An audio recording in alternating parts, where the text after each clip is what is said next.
Okay, hey, how many of you would love to make $100,000 extra a year? Come on, give me a wave out there. Give me a wave. Let me see you. Yeah. So what you got to do now, you got to start realizing, all right, I got to make an extra $8,300 a month. And I taught you the other day, I said, and you got to believe it's possible. You got to say, yes, I can do this, right? Now, what determines whether you enter into 6 or 7 figures? And let me show you this. 40% is mindset. Now, 40% is a mentor or mentorship. The next 40%, the next 20% is the math. So in order to get to 6 figures, I've been talking to you about your mindset. That was day 1 and day number 2. I've just been really talking to you about how to drill in the right mindset. Then I also told you yesterday that it's important for you to pick the right mentor, that mentorship is very, very, very important also. Now today I want to cover the other 20%, which is the math, okay? So what is the math to getting to 6 figures in 60 days without quitting your job, all right? So we got to look at that. Now, one of the things that we teach in 83K Academy is one of the first things I teach everybody is that let's figure out how do we do the math on getting to your first million, making $1 million a year, right? So let's just do simple math, right? If you want to make 1 million, that's why we call it 83K Academy, because it takes approximately $83,000 a month to make $1 million a year. All right? Let me see. Where's this at? Okay, that's over here. Over here. Okay. All right. Boy, oh boy. Am I ever messing up today? All right. All right. Now, over here, what we're talking about is 100,000. We want you to make 100,000. So, what's the math on 100,000? You need to make $8,300 a month. So there you are. There's the math on that. It's pretty simple. But you know what's funny? Most people don't know the math. If I say to you, well, how you gonna make $100,000 this year? Well, I don't know. And I say, well, how are you praying? I'm just praying that God will give me more. Well, it's like, that's really not too specific, right? And what a big aha for me is when I started to realize in my organization is, wait a minute, I've got a target that I need to meet. I need to hit $83,000 a month in order for me to generate $1 million a year. So how can you be asking God for something if you don't know what the numbers are? That's my point. You receive not because you ask not. You don't even know what the numbers are. Okay, hey, how many of you would love to make $100,000 extra a year? Come on, give me a wave out there. Give me a wave. Let me see you. Yeah. So what you got to do now, you got to start realizing, all right, I got to make an extra $8,300 a month. And I taught you the other day, I said, and you got to believe it's possible. You got to say, yes, I can do this, right? Now, let me show you something else that's very interesting. Just to give you a come to Jesus moment, all right? And here's your come to Jesus moment. At $100,000 a year, you are struggling.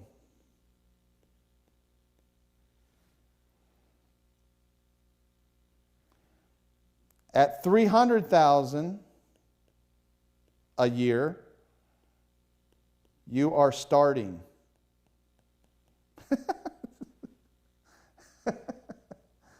You haven't even started. You're not even at the starting line to where you really need to be until you get to 3K. Ask anybody that's making anywhere between $100,000 and $150,000. They'll tell you, I still feel pinched. I'm still struggling. I still know I need more, need to go up higher. That's why real freedom doesn't happen until your income reaches at least $300K. That's when you start. Now, success, watch this, happens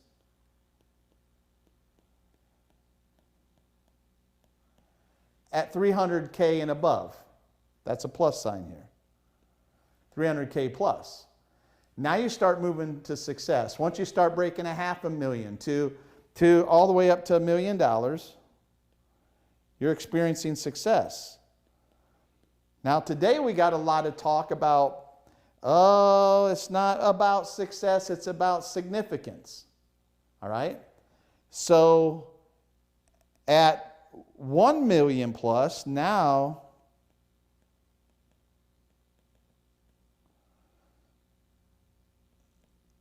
oops, sorry about that. Now you're at a place of significance. So nobody really, right? Nobody really kind of frames this for us and kind of paints a current picture. This is a current picture of where you need to be. And so many of you are even below the struggle line, right? And that's why it's so hard for you, because it's hard to live in a halfway decent house, drive a halfway decent car, enjoy life, right? And take care of your kids, eat, clothe yourself, and everything else, all that you got to do. And with inflation rising and going higher and higher and higher, I mean, we're almost like at a 10% increase this year. It's really hard for you not to struggle if you're making under $100,000. That's why everybody's feeling such the pinch. And it's because we've celebrated this and the bar has already been moved.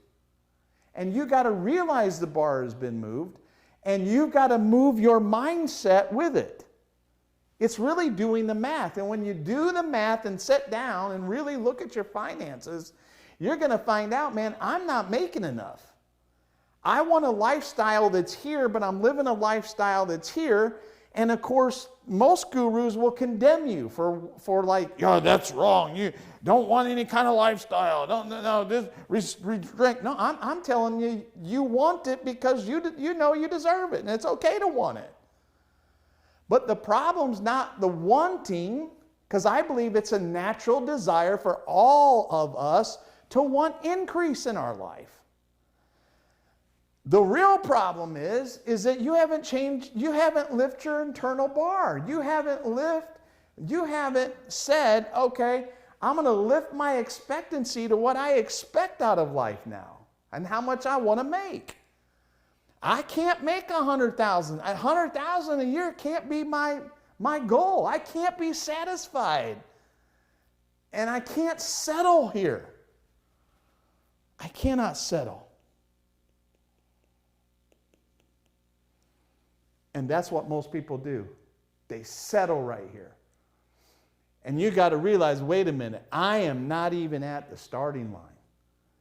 So it's not till you get to 300K that now you're ready to roll. So what you got to be asking yourself in this season is this: how can I take my knowledge? How can I take my mistakes? Anybody made any mistakes? Come on, wave your hand. Post yes down below if you made some mistakes. Have you made some mistakes? Good. How can I take, my pain? How can I take some of my problems that I've solved that create solutions? And how can I turn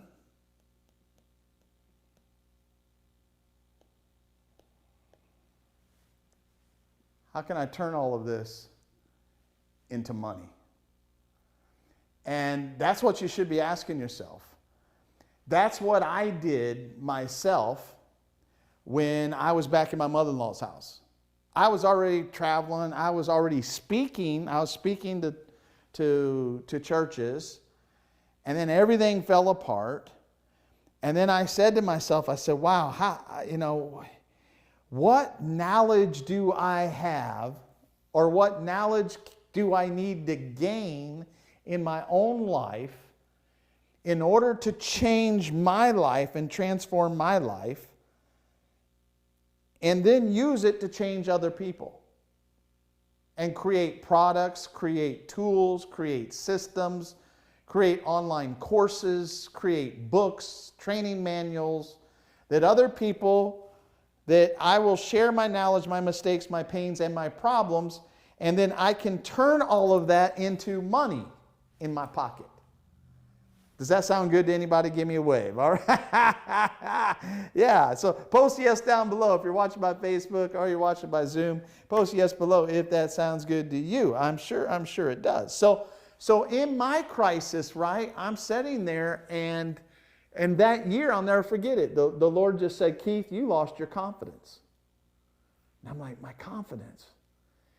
And all of a sudden I realized, wow, I need to work on building my confidence to an all-time high. And then once I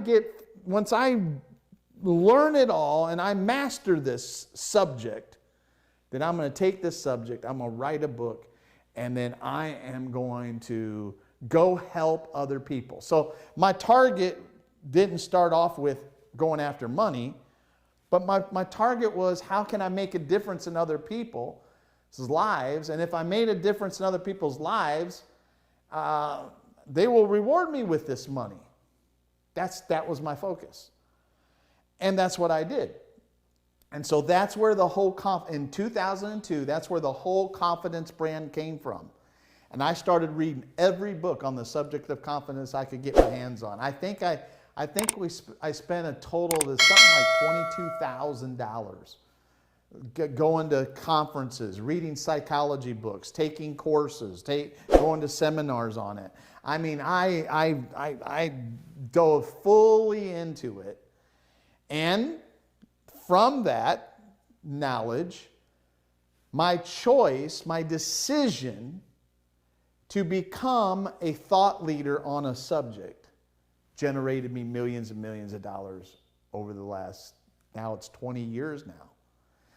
And that's what we're doing now. We're working on helping other people be able to do the same thing. And we look at these things and say, okay, we need to look at all these things and say, how can we turn this? How can we take what the enemy meant for bad? That began my own expert empire. Now, here's the thing, right? I want to show you. The church, and this is why people don't understand. The church tends to devalue knowledge.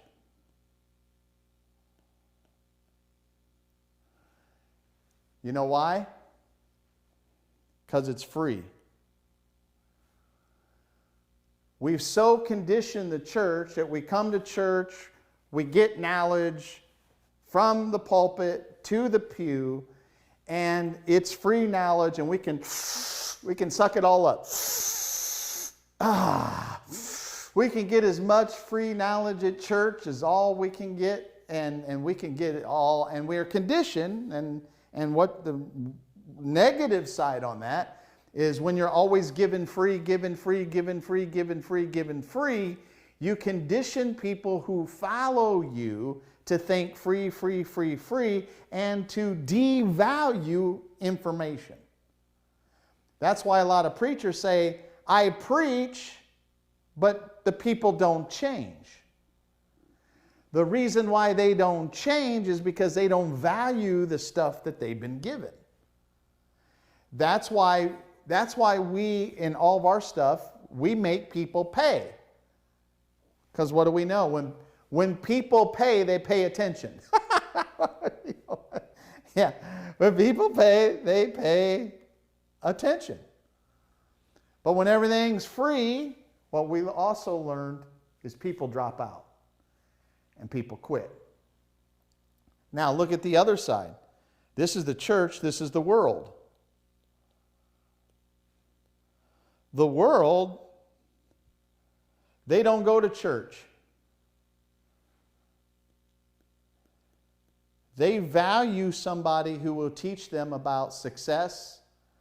They value someone who will help them get clear on their goals. They value someone who will share their expertise. They value someone who will come and consult them. They value books. They value training to help them become better at their craft or better in their career.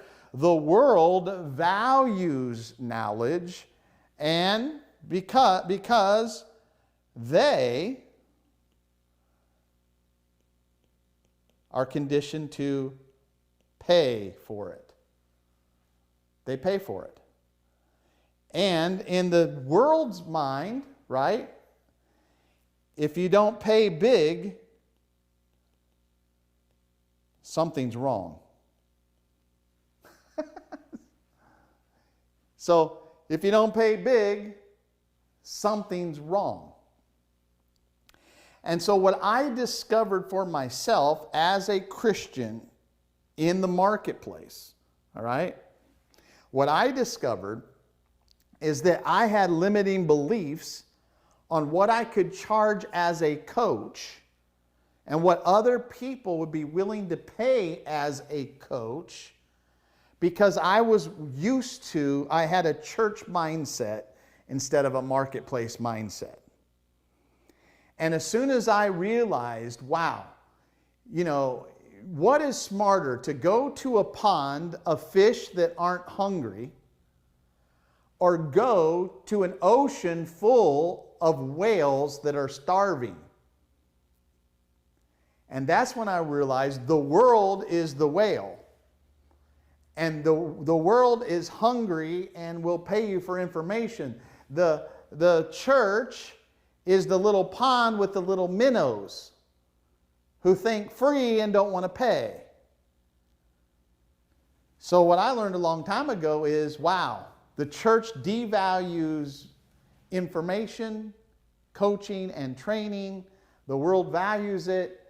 And so I learned a long time ago that if I was going to build a successful coaching and consulting business and an information business, I could not keep fishing in a pond, only in a pond. Now, it's not that I don't keep fishing in this pond, but I can't keep fishing in a pond that only thinks what? Free, free, free, free, free. I got to go fishing in a pond that will pay. And that was a game changer for me. I'll never forget the day. I'll never forget the day when as I started to, build my own coaching skills and learn the coaching business, because I was taught by people who still teach some of the same old stuff. I was taught wrong, and then I kind of had to forge my own way and learn my own way on how to do all of this. But I'll never forget. Because I was taught traditionally, okay, hey, go and you find somebody to coach for $400 a month, and you charge them $400 a month, and you coach them every month. And I got tired of that real fast. It's like I felt like I was their pastor or something, until I started to realize, no, wait a minute, that's fishing for minnows. That's going after people who are minnows instead of whales. And when I got a whale mentality, I started looking for people who were whale type people, and I started to discover how to reach out to people who had the resources to be able to hire me as a coach for what I was worth. Okay? And I'll never forget the first time that I was going to communicate my coaching process to somebody that was in the world, And I remember I laid my whole coaching process out. I was getting ready to make the call. And I'm looking down and I'm seeing what I'm going to charge this person, $120,000 for the year. First time I ever even asked for a fee that high to help somebody. And I looked at that number for, I swear it felt like 3 hours, but it was probably like 10 minutes. And I was sitting there going, $120,000. My first house was $100,000. Wow, this is the price of a house. And I'm thinking, oh, wow, I don't know. And I thought maybe I should charge $50,000. And I was going back, 100, and 90,000, 80. And then I heard the voice say, Keith, when you hear fear, act. Go ask. I picked up the phone. I told the person, hey, this is what I'm going to do for you. This is the results I'm going to guarantee you. And I'm going to make sure you get it as long as it takes me. And we're going to work together and we're going to hit this goal that you have of breaking the 1 million barrier in your business. We're going to do it this year. I'm going to help you. And it's going to be $10,000 a month. It's going to be a total of $120,000. And I shut up. And the guy said, well, you're known as a confidence coach. If a guy that's a confidence coach can't help me, I don't know who can. When can I start? And I'm like, what? What? What? I'm like, let's start tomorrow. Let's start tomorrow. And so I realized that. So what I'm trying to do is kind of set a new bar for what's possible for you, whether you're a coach or in your business or whatever.